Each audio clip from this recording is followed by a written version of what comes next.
This book is called Pencilvania, and I am its author, Stephanie Watson, and I want to read you the beginning of the book.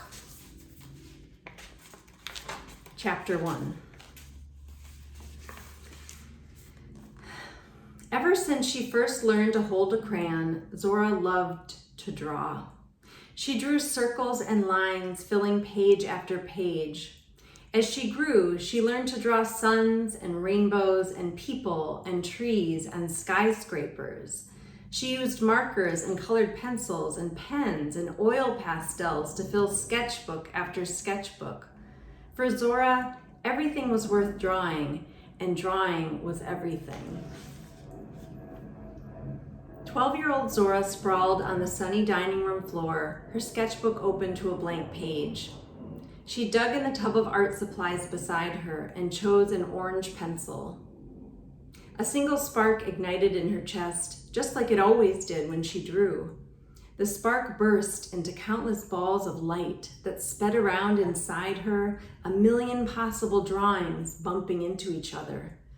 Zora touched the pencil to the paper, and the first line zipped across it like a firework climbing to the very top of the sky.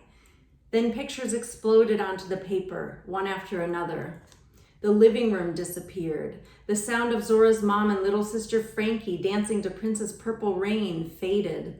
Time stopped. The world became only the fast-moving pencil, the paper, and the pictures pouring out. Lying on the sun-drenched floor, Zora drew her family's little blue house, which sat high on the hill in Duluth, Minnesota, overlooking Lake Superior. She'd lived there her whole life and had drawn the house dozens of times. She drew a storm of purple raindrops. She drew a robot with a light bulb for a head. Zora! Mom rubbed quick circles on Zora's back, breaking her trance. Aren't you hungry? You've been drawing all afternoon. I'm almost done. Zora added the final stroke to her drawing of a deer with forks for antlers. She put down the pencil and the world came rushing back. Zora's little sister was sitting on the couch reading Horse Sense, her giant book of horse facts. Zora gazed out the wide front window at Lake Superior. In the land of 10,000 lakes, this lake was by far the biggest. It was so huge you couldn't see across it. The setting sun painted the steel gray water with hot pink and periwinkle and turned the clouds to copper and gold. Mom bent down to look at the deer in Zora's sketchbook, her long dark curls touching the paper.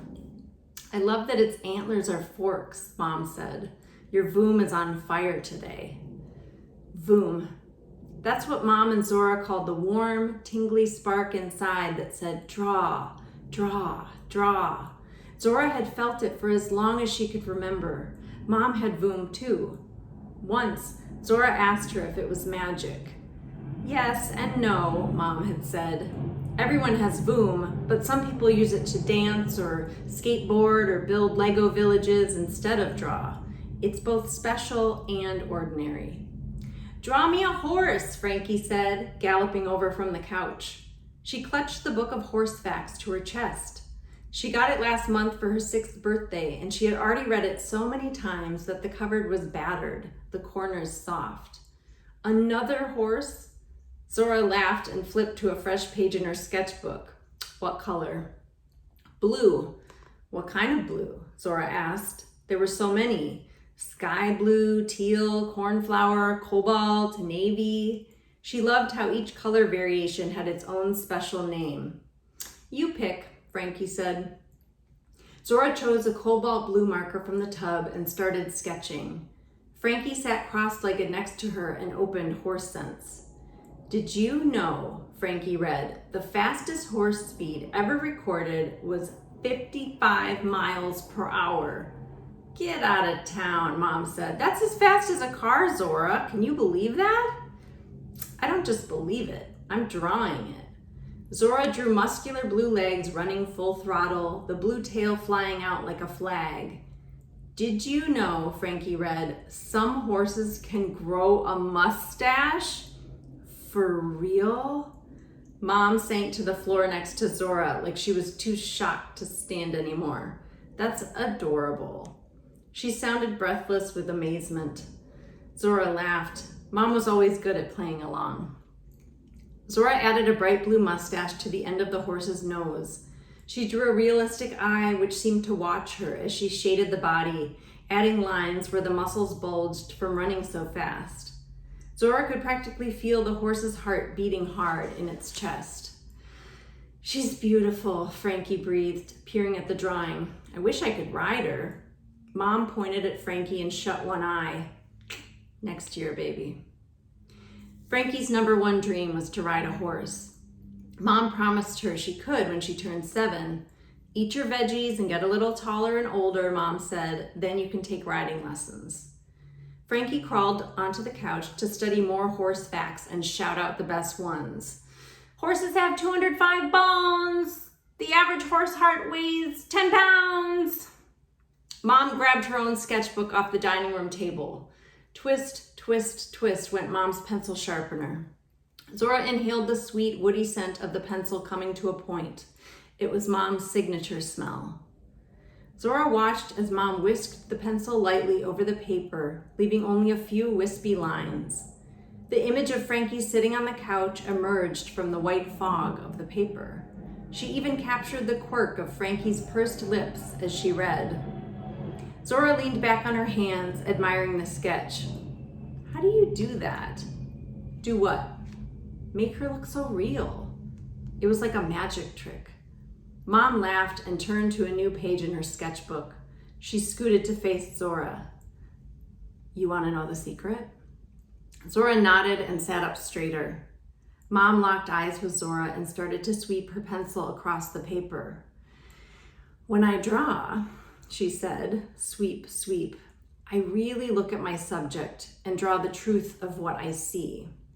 If you do that, even if your drawing isn't technically perfect, it will be perfectly truthful because you will have captured the essence of what you're drawing." Mom turned her sketchbook to face Zora, and Zora met the gaze of the girl on the paper. It wasn't the exact same face Zora saw when she looked in the mirror or at a photo of herself, but it was her.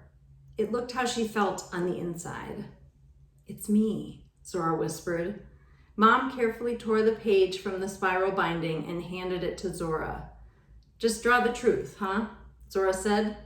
"Yep, which, by the way, you already know how to do." Mom pointed up at the picture frames crowding the dining room wall. The permanent collection, Mom called it. "You've always drawn the truth of what you see in your imagination. Your drawings are powerful." Zora scanned the frames on the wall. Her eyes landed on a hamster slumber party scene with hundreds of hamsters in pajamas. Zora went through an epic hamster drawing phase when she was 8. Hammies in jammies, Mom called that picture. "It's the same when you draw from real life," Mom said. "Just draw what you see." She closed her sketchbook with a joyful slap. "Well, ladies, I'm starving, and because I'm the queen of this castle, I have decided that we shall have breakfast for dinner." She held up a regal finger. "Yes!" Zora cheered. "Woohoo!" Frankie leapt off the couch. Breakfast for dinner meant going to the all-you-can-eat pancake house down by the lift bridge, right at the water's edge. A cozy booth and steaming stacks of fluffy pancakes and 3 kinds of syrup. Zora tucked her sketchbook under her arm and grabbed her jacket from the hall closet. Frankie sat on the floor to put on her shoes. "Hey," Mom said, rattling the car keys in her coat pocket. "I have to tell you two something at dinner." Frankie looked up. "At breakfast, you mean?" Mom grinned. "Right." At the restaurant, they placed their usual order, buttermilk pancakes and orange juice. Then Mom folded her hands under her chin and looked across the table at Zora and Frankie. "So, remember when I went to the doctor last week?" Mom asked. Frankie nodded. "We waited in the lobby and I got a green lollipop." "Right. Well, they did some blood tests," Mom said, "and today the doctor called with the results. It turns out that I have leukemia." "Leukemia?" Zora spit out the word like it tasted bad. "Isn't that like blood cancer?" "Yes, but Zora, don't freak out." Mom reached across the table and squeezed Zora's hand. The ravenous hunger Zora had felt a moment ago turned into a pit in her stomach. Leukemia was one of the worst kinds of cancers, wasn't it? Don't freak out about what? Frankie asked, putting down the syrup bottle she was playing with. Look, said Mom, I have leukemia, but I am going to kick its butt.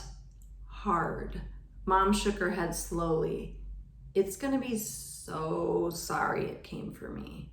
Frankie giggled, and so did Mom. Not Zora. Are you getting treatment? Zora asked. Of course. Chemotherapy starts next week, Mom said, and rattled Zora's hand. Don't worry. I'm going to be fine. I promise. Zora took a deep breath, filling her lungs with the sweet vanilla-flavored air of the pancake house. Mom always made good on her promises, whether it was to take them out for pizza after school or pick up a new sketchbook for Zora. They could count on Mom this time, too. But leukemia? The more Zora repeated the strange word in her head, the more it sounded like the name of a comic book supervillain. The waiter appeared then, carrying a tray loaded with 3 steaming plates of pancakes. Food's here, Mom said, sounding too cheerful. She reached for the pitcher of syrup and drenched her pancakes. Frankie dove into her plate, but Zora wasn't hungry. She moved her plate to one side and opened her sketchbook on the sticky table. The voom ignited and swelled inside her, and the pencil started moving. Zora drew Mom's face, wearing a don't mess with me expression. She sketched an orange cape draped around incredibly muscular shoulders, thick, powerful thighs in orange tights and blue rubber boots. Zora imagined the superheroic Mom punching the villainous leukemia in the face. Pow! Who's that? Mom asked, pointing her fork at Zora's drawing. You? Zora said hopefully. Mom winked at her. Dang right it is. Chapter 2. 9 months had passed since that pancake dinner. Zora sat on the edge of Mom's hospital bed, picking fluff off the cotton blanket covering Mom's bony legs.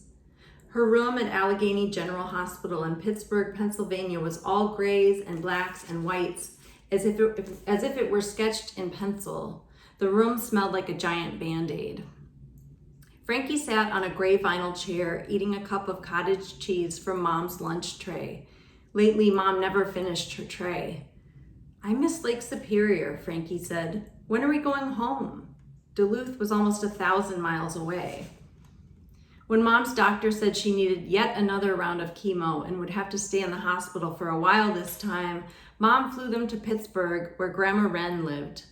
They'd only been in Pennsylvania for 2 weeks, but it seemed way longer. We're going home soon, baby, Mom said and smiled at Frankie. Her face was so thin, the dimples in her cheeks had vanished. Instead of smelling like sweet pencil shavings, she reeked of antiseptic soap and chemicals. When we get back, let's go camping, Frankie said. You're reading my mind, Frankie, Mom said. Camping up north sounds amazing. They had to miss the last few days of school to come to Pennsylvania. It was summer vacation now, but it sure didn't feel like it. A rumbly clatter echoed down the hall. Meal cart, Frankie cried. I'm going to see if they have extra cookies. Frankie dashed into the hall after the noisy cart. Zora stayed in the room and listened to another sound, the boop boop of Mom's heart monitor.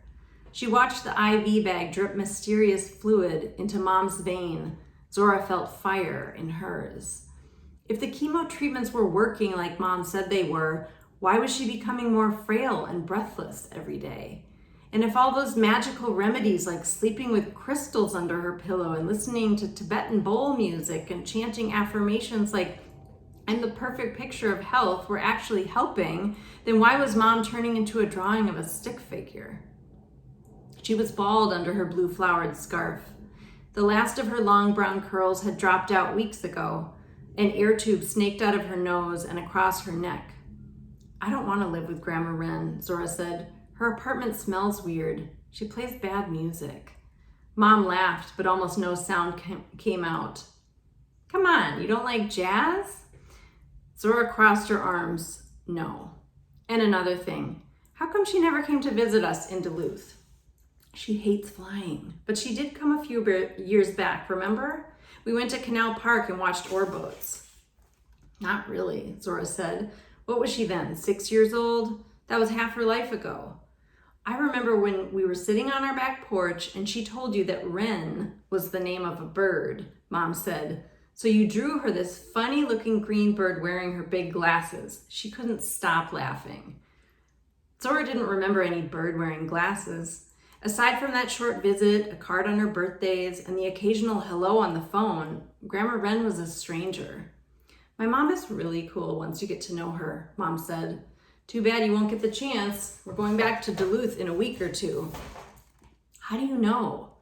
Zora was too scared to ask the real question. What if you die? Come here, baby. Mom pulled Zora into a tight, bony hug. Tears sprang to Zora's eyes. Her heart raced. Finally, they were going to talk about it. The terrible possibility that Mom might not recover. Mom squeezed Zora and whispered in her ear, listen, the leukemia is strong, but I am stronger. Remember that superhero picture you drew of me? I'm gonna beat this.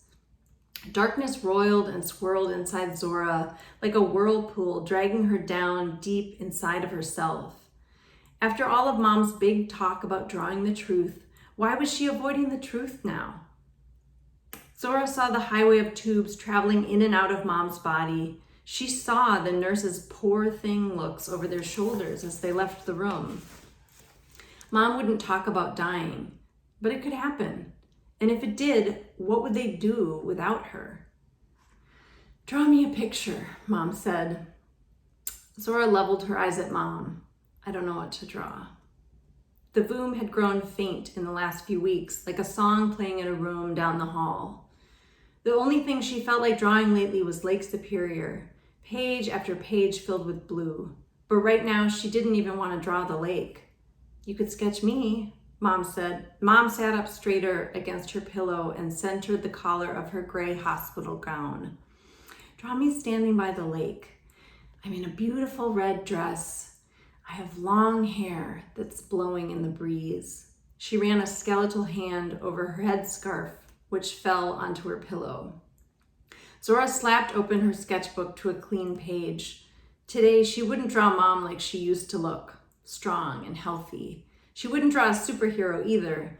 Zora would draw the truth of what Mom was now. Skinny, pale, bald. Let her see how seriously sick she was. Maybe then she'd stop pretending and say the words that Zora both dreaded and needed to hear. If I die. Zora dragged her pencil tip in a circle on the paper. She drew the perfect truth of Mom's head. Too big for her body, no hair. She added a spindly neck. Her gaze flitted between the paper and Mom's face so she could get the details just right. She drew arms made into sharp angles by the leukemia, eyes with half-moon shadows lurking underneath. Frankie ran into the room, shaking a package of cookies triumphantly over her head. Score! Zora blinked back tears as she sketched Mom's scrawny knees huddled under the hospital blanket. Is my picture ready? Mom asked. Frankie leaned in for a look at the drawing. Ugh, you're not gonna like it. If Zora made it, I will. No, Frankie's right, Zora said, her voice as flat as paper. She turned the sketchbook to face Mom. See how sick you are, then tell us the truth, Zora wanted to shout. Instead, she pressed her lips into a straight line. Mom studied the picture for a long moment. Then she gave Zora a small, sad smile. Zora met her eyes but refused to smile back.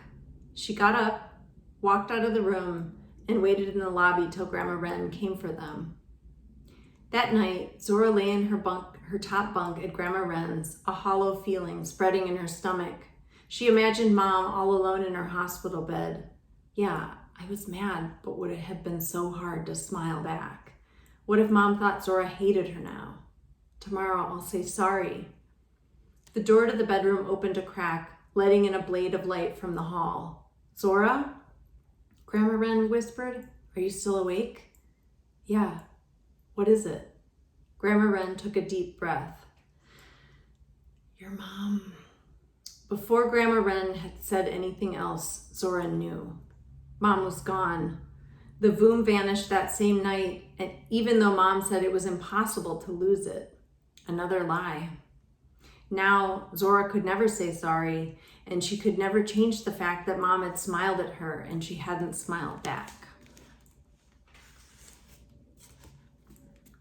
Chapter 3. Scuff, scuff. Zora turned from where she sat on the top bunk toward the tiny window near the ceiling.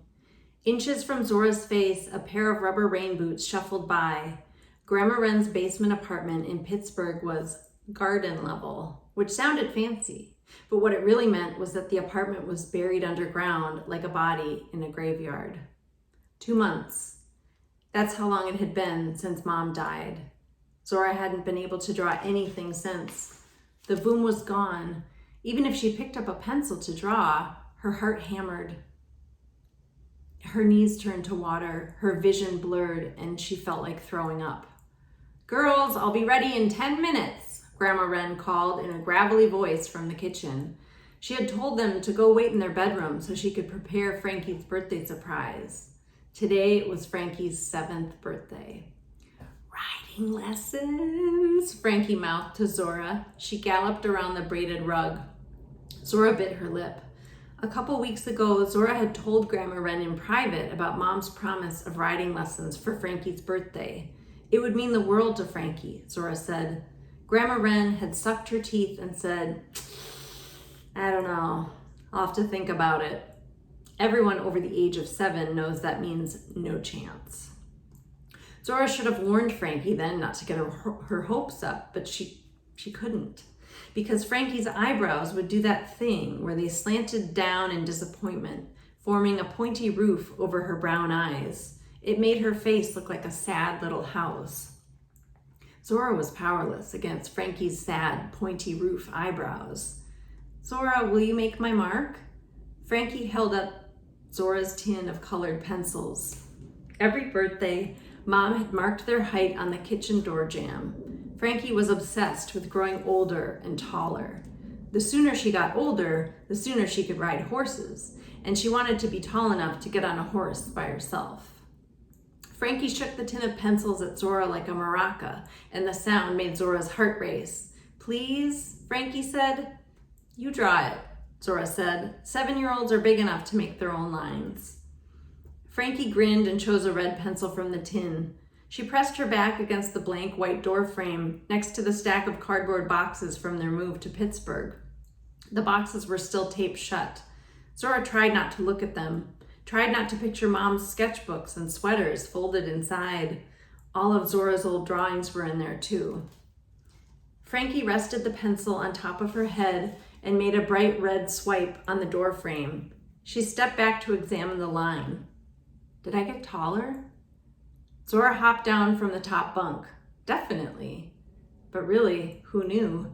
It's not like they could compare this line with the other ones. The marks from all their past birthdays were in their old house in Duluth. They were probably hidden under a fresh coat of paint by now. Frankie covered her height line with her thumb. "I miss Mom," she said softly. "Me too." Zora stretched one of Frankie's dark brown curls and let it go. She missed everything about their old life. Their blue house in Duluth, their friends, Lake Superior. Pittsburgh had 0 lakes unless you counted Panther Hollow, which was human-made and only slightly bigger than a puddle. A fake lake. It was August now, and Pittsburgh was as hot and humid as a mouth, or a sweaty armpit. Pittsburgh. Zora's throat ached for Lake Superior, which was like a bottomless, cold drink. "If Mom were here, what would she say?" Frankie asked. Zora slapped her hand to her chest with dramatic flair. "You grew again? Stop that!" Frankie laughed. Zora's smile faded. Pretending Mom was still alive and pretending to be happy, even for 2 seconds, made Zora's heart feel like it was in a trash compactor. Frankie sat on her bottom bunk. She touched the piece of paper taped to the wall over her pillow. It was the fast blue horse with a mustache that Zora had sketched in Duluth. "Draw me a picture," Frankie said. "I told you, I can't draw anymore. The voom is gone." "Please, just one horse." Frankie begged. It's my birthday. Zora sighed. Fine, I'll try. As she reached for her sketchbook, she prayed for even the tiniest bit of voom. Please, for Frankie. Zora opened the tin and chose a dark purple pencil. Instead of a warm, tingly rush of voom, a frantic feeling filled her chest. Her breaths grew tight and shallow, like her lungs were bound with rope. Her vision swam. Zora threw the pencil and sketchbook across the room. The panic faded. You really can't? Frankie asked in a small voice. Zora shook her head. She couldn't make a drawing for Frankie's birthday, and riding lessons from Grandma Wren seemed like a long shot. What if Frankie didn't get anything she asked for this year? Zora couldn't let that happen. Somehow she had to make Frankie a picture of a horse. Zora crawled to the cast-off sketchbook and pencil, which had landed next to Frankie's horse sense book. She stared at the horse on the cover for a second, wondering. She couldn't draw Frankie a horse, but what if she traced one? Zora opened the book to a photo of a big, brawny Shire horse. She laid a piece of blank paper over it. Don't draw, just trace, she told herself. She held her breath as she picked up the purple pencil, waiting for the panic to engulf her. But it didn't. The pencil lead glided over the curves and straights of the horse's body, following the lines beneath the paper. Zora exhaled. Tracing didn't feel fizzy and great, like drawing with voom, but it didn't make her feel like she was going to faint or throw up either. She just felt nothing, numb. Zora handed Frankie the finished tracing, and Frankie squealed, Your voom came back! I knew it would. Zora said nothing. She watched Frankie tape the traced, fake, voomless horse to the wall, right next to the drawing of the blue horse. There was a knock on the bedroom door. Girls, you can come out now. With Zora right behind her, Frankie tiptoed into Grandma Wren's kitchen like she was expecting a crowd of clowns holding balloons to jump out and yell, surprise. There were no clowns, no balloons. There was just Grandma Wren, who was wearing the gray bus driver uniform she wore every day and the heavy black shoes that reminded Zora of Frankenstein. Her glasses had huge square frames that seemed to cover half her face. Happy birthday, Grandma Wren said. Zora scanned the kitchen for any sign that this was a party. Not even one streamer? Not a single balloon? If Mom were throwing this party, the ceiling would be jam-packed with balloons, their ribbons hanging down like jungle vines. Streamers would be strewn about as if the room had been teepeed by teenagers. Mom would kazoo the heck out of happy birthday as she danced around the kitchen. There'd be a homemade cake that looked like it belonged in an art museum. Now, Zora's eyes landed on a lopsided cake on the kitchen table. White frosting was smeared unevenly on the sides, like sunblock lotion applied in a rush. On the top, drawn in thick blue frosting that resembled toothpaste, was a picture of something. Frankie stiffened when she saw the cake, the way you might if you spotted a nest of snakes. It's a horse, Grandma Wren said, gesturing to the cake. See, here's the head, and then, well, you get the idea. I'm no artist. I should have asked Zora to draw it. I wouldn't have been any help, Zora thought. How about some party music? Grandma Wren said. She fiddled with the radio by the fridge, tuning into the jazz station.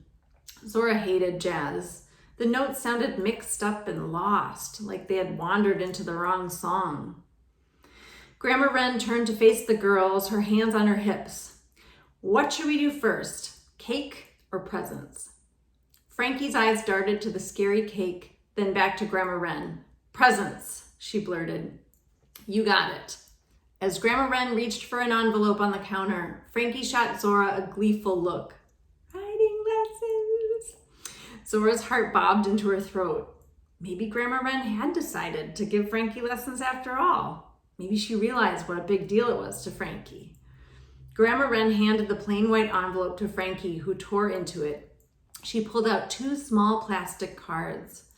Frankie examined the colorful fronts and then the backs, each of which had a black stripe down the side. She looked up. Are these tickets to my riding lessons? No, Grandma Wren said. I thought of something even more fun than riding lessons. Frankie's face grew suspicious. There was nothing more fun than riding lessons. Those are bus passes, Grandma Wren said. I'm taking the day off tomorrow and my boss is letting me borrow a bus. I'm going to drive you girls on your own personal tour of Pittsburgh so you can get to know your new city. Frankie gasped. It was her, oh no, gasp. But Grandma Wren must have heard it as, oh wow, because she smiled. I know, a whole bus just for us. That is your birthday present. Frankie's eyebrows formed a pointy roof over her eyes, which were flooding from the basement. But Mom promised. Blood thundered past Zora's ears. First she gets a stupid traced horse from Zora and then stupid bus passes? Frankie deserved better than this on her birthday. Grandma Wren rubbed her chin. I know, Frankie, but I'm not sure horseback riding is safe for a kid your age. Silent tears spilled down Frankie's cheeks. No riding lessons, and Grandma Wren had called her a kid. Zora knew how much she hated that. Listen, Frankie, Grandma Wren said, sinking candles into the horrible cake. The bus ride will knock your socks off, I promise, okay? Frankie attempted a smile and gave a small nod. Zora's face flamed.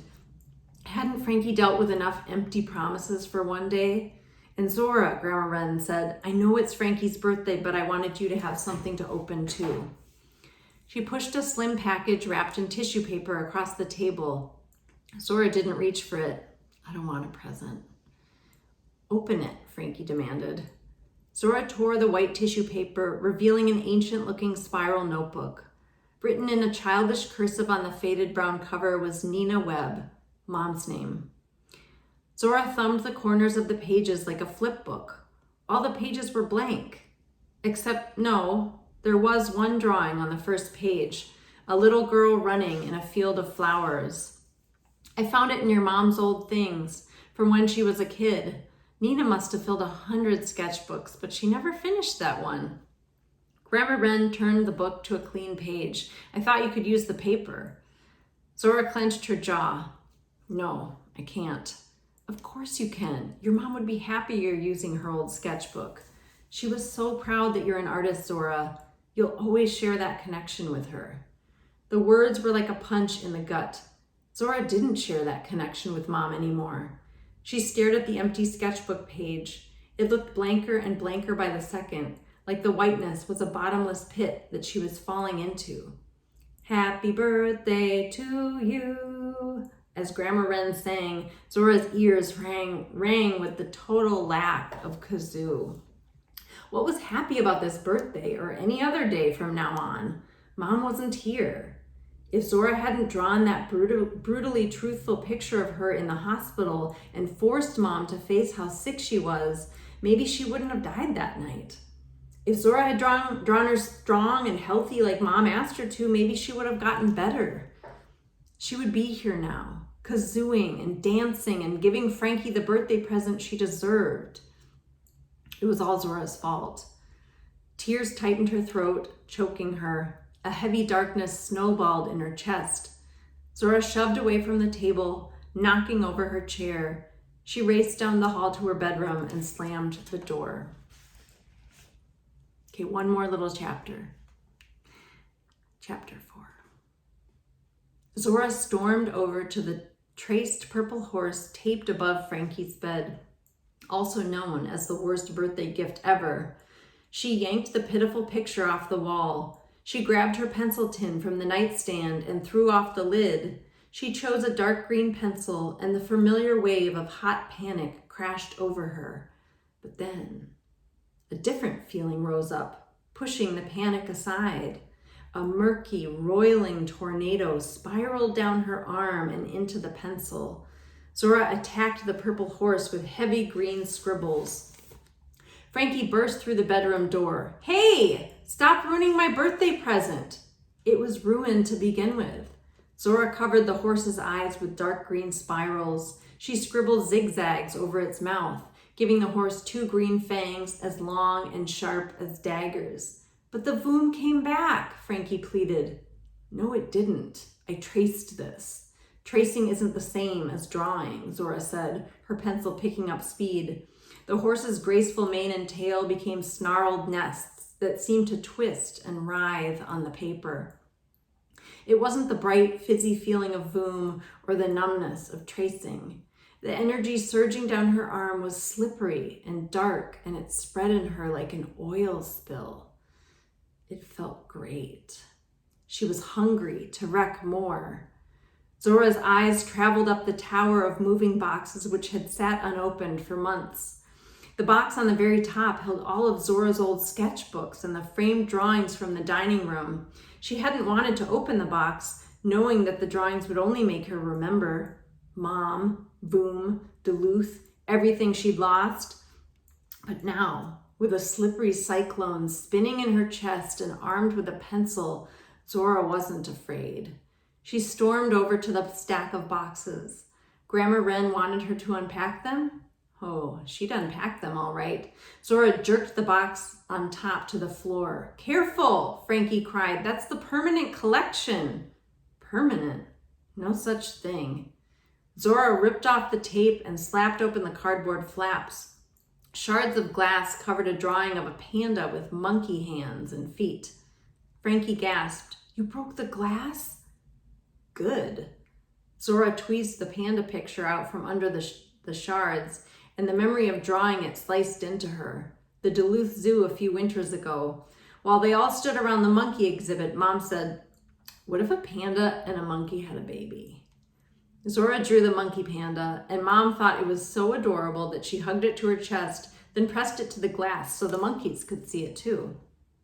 Tears stung Zora's eyes as she covered both the monkey panda and the memory it held with thick scribbles the color of swamp water. Her pencil slid across the paper with an ease she hadn't felt in months. So the voom wasn't ever coming back? Good. She wished there was never any voom in the first place. She wished she had never drawn anything. Stop it! Frankie tried to wrench the pencil out of Zora's hand. Zora elbowed her away. Frankie ran into the hall. Zora yanked a sketchbook from the box. She flipped to a page full of dinosaur skeletons. The memory of drawing them trampled her. Their last camping trip to the Boundary Waters. By the fire before bedtime, Mom said there were probably dinosaur fossils directly beneath their folding camp chairs, deep underground. Zora drew by flickering firelight while Mom and Frankie made s'mores. No! Zora buried both the dinosaur skeletons and the memory under dark green scribbles. She flipped to the next page and the next, destroying picture after picture. A narwhal with wiener dog legs, a lion with a dragon's tail, so many horses. The pictures vibrated with memories of when and where Zora drew them. The kitchen table after dinner, the bus ride home from school, Mom's big warm bed on a Saturday morning. Each memory was like a paper cut, going deeper and deeper. Zora's pencil raced even faster now, her hand shaking as she tried to keep up. The thick green scribbles seemed to tremble too. She would destroy every last drawing until there were no more reminders of their old life. Outside the bedroom window, the sunset stained the sky a murderous red. Zora! Grandma Wren stood in the doorway with a wide-eyed Frankie, who had apparently gone to get her. Tattletale. What's wrong? Everything, Zora yelled. Mom was dead, and from now on they had to live with a grandmother who gave them bus rides, an ugly cake for their birthday, in a lakeless city, in an underground apartment that sounded like jazz and smelled like a rummage sale, one they could never leave. Grandma Wren took a step into the room. Remember, Zora. No, Zora shouted. I'm sick of remembering. Grandma Wren held up both hands. I'll give you some space, she said, then gently closed the door. She was just trying to help, Frankie said in a wobbly voice. I don't want her help. Zora dug to the bottom of the moving box and tugged out a stack of construction paper. She riffled through the drawings she had made when she was little. Houses and clouds and trees and dogs, and flung the stack across the floor like a frisbee. Frankie scrambled to rescue a Halloween witch and a horse with a body like a hot dog. Zora grabbed another sketchbook from the box and wrenched the pages from the spiral binding with a strength she didn't know she had. She chucked the drawings to the floor. Zora kneeled on the wide scattering of pictures. Gripping her dark green pencil like a dagger, she scrawled one giant scribble across the whole mess of drawings. Her head swam with the slick, scribbly feeling. "Why are you doing this?" Frankie's voice was wet with tears. "You're too little to understand." "I'm not little," Frankie growled. "I just turned 7. "Pfft," said Zora. Didn't Frankie get it? She could turn 7 or 17 or 70, and their lives would still be over. The friction of the pencil burned Zora's fingertips. The scribble lines at the edge of her vision squirmed and swelled. "You used to be nice," Frankie said. "We used to have fun. Now you're just mean." "That's right." As Zora made the scribble spot bigger and darker, the darkness expanded in her too. "I will never draw anything ever again," she thought. Zora leaned so hard on the pencil, it snapped in half with a loud crack. Frankie yelped like a dog that had been kicked. Mom had bought Zora that set of pencils at the Paint Box, a professional art store, for her 11th birthday. They were so special, Zora had waited a whole week before she started using them. Zora stared at the broken green pencil, one piece in each hand like the halves of a wishbone. "Ooh, I broke a pencil," Zora said. "Big deal. Just one more thing that was broken, couldn't be fixed." Zora stood and shoved a pencil half into each of her hip pockets like a cowgirl holstering her guns. "Your drawings," Frankie whispered, staring at the floor. "Forget them. They're dead." A loud, scratchy noise surged behind Zora then, and she turned toward it. 2 dark green lines rose up from the pile of scribbled papers like a pair of charmed snakes. The lines swelled, becoming thick ropes. A pungent, smoky smell hit the back of Zora's throat. Zora's heartbeat quickened as time slowed. Her mind scrambled to make sense of what she was seeing. The ends of the 2 scribble ropes stretched tall until they almost touched the ceiling. They swiveled side to side like they were looking for something. "Oh, what are those things?" Frankie asked. Before Zora could say, "I have no idea," one of the scribble ropes darted down at Frankie like a viper striking. Frankie stumbled back, her bunk bed catching her behind the knees. Zora leapt between her sister and the burly rope, whacking it with the back of her hand. "Stay away from her!" The green rope hit the wall with a meaty thud, quickly recovered, and then dove for Zora. It caught Zora's wrist in a winding grip. Whatever these things were, they weren't friendly. The other scribble rope wound itself around Frankie's ankle. She grabbed fistfuls of the bedsheet as the rope dragged her to the floor. "Zora, help!" Zora's rope whipped her up high, her hair almost snagging in the whirring blades of the ceiling fan. Frankie's scribble rope reared back and flung her up high too. Frankie and Zora hovered, suspended, everything still like at the top of a roller coaster. Zora and Frankie shared a wide-eyed look. Was this actually happening? Then the space between them stretched like a rubber band. Frankie zoomed way, way out of Zora's reach, becoming as tiny as a toy action figure in her cut-off jeans and t-shirt. The ceiling fan expanded until its blades were as broad as airplane wings. The walls pulled back and the room grew wide and tall around them. The bunk beds and bureau towered like skyscrapers. The floor now seemed miles away, everything miniature and hazy, the way the ground must look to a skydiver right before the big jump out of the plane. Zora's mind flailed, trying to understand what was happening. Her heart banged in her ribs like it desperately wanted out. Her eyes traveled down the dark green rope that had captured her by the wrist, all the way to the far end of it. It was like the world's longest electrical cord, plugged into what seemed like acres of scribbled paper on the broad expanse of braided rug far below. Frankie's rope was also plugged into the paper. From that incredible height, they fell. A jagged scream ripped from Zora's throat, but the air blasting past her ears swallowed the sound.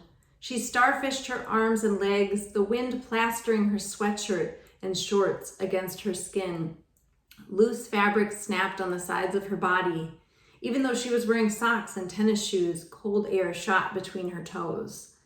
50 feet away, Frankie hurtled headfirst toward the field of scribbled drawings below, the green rope trailing like a comet tail from her ankle. Frankie was going to go splat. Zora, too. They were going to die. Zora fought the wind resistance to turn her head toward Frankie. Still rocketing downward, Frankie was somehow moving closer to Zora until she was just out of arm's reach. "Frankie!" Zora yelled into the deafening roar. She stretched her fingers toward her little sister, whose mouth was stretched wide in a scream. If she could just catch hold of Frankie, maybe she could get underneath her to break Frankie's fall. Frankie pointed at the ground. Zora snapped her attention to the paper-covered ground, which was now only 30, 20, 10 feet away and sucking in the last of their scribble ropes. "No!" Zora cried, thrusting her hands out in front of her. Rip! Zora's palms plunged through the paper. So that's where I'll leave you. They're about to start their big adventure in Pennsylvania. Thanks for listening.